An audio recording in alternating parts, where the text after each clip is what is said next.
9 సూత్రములతో 5 ముడులు వేసి ఉన్న తోరము పూజ చేయువారికి, అట్లకాడకి మరియు ఆ రోజు ఎంతమంది ముత్తైదువులకి వాయనం ఇస్తున్నామో అన్ని తోరములు తయారు చేసి అమ్మవారి వద్ద ఉంచి ఈ కింది నామావళి చదువుతూ పూలు అక్షంతలు వేయవలను.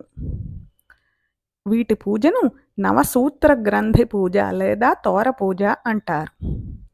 ఓం శ్రీ మంగళ గౌరీదేవ్యై నమః. ప్రథమ గ్రంథిం పూజయామి.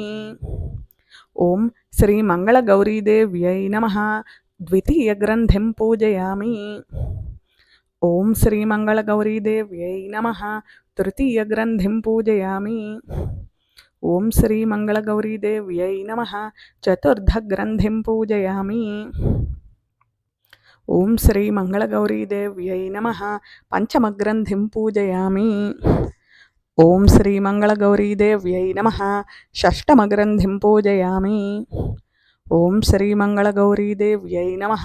సప్తమ గ్రంథిం పూజయామి. ఓం శ్రీ మంగళ గౌరీదేవ్యై నమః.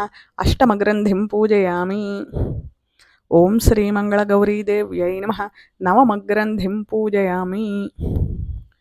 ఓం శ్రీ మంగళ గౌరీదేవ్యై నమః. నవసూత్ర తోర గ్రంథిం పూజయామి. అప్పుడు ఒక తోరమును తీసుకుని కుడి చేతికి కట్టుకుంటూ ఈ శ్లోకము చదవవలను. బధ్నామి దక్షిణే హస్తే నవసూత్రం శుభప్రదం పుత్రపౌత్రాభివృద్ధించ సౌభాగ్యం దేహి మే రమే అని అక్షతలు అమ్మవారి వద్ద వేసి నమస్కారం చేసుకోవలను.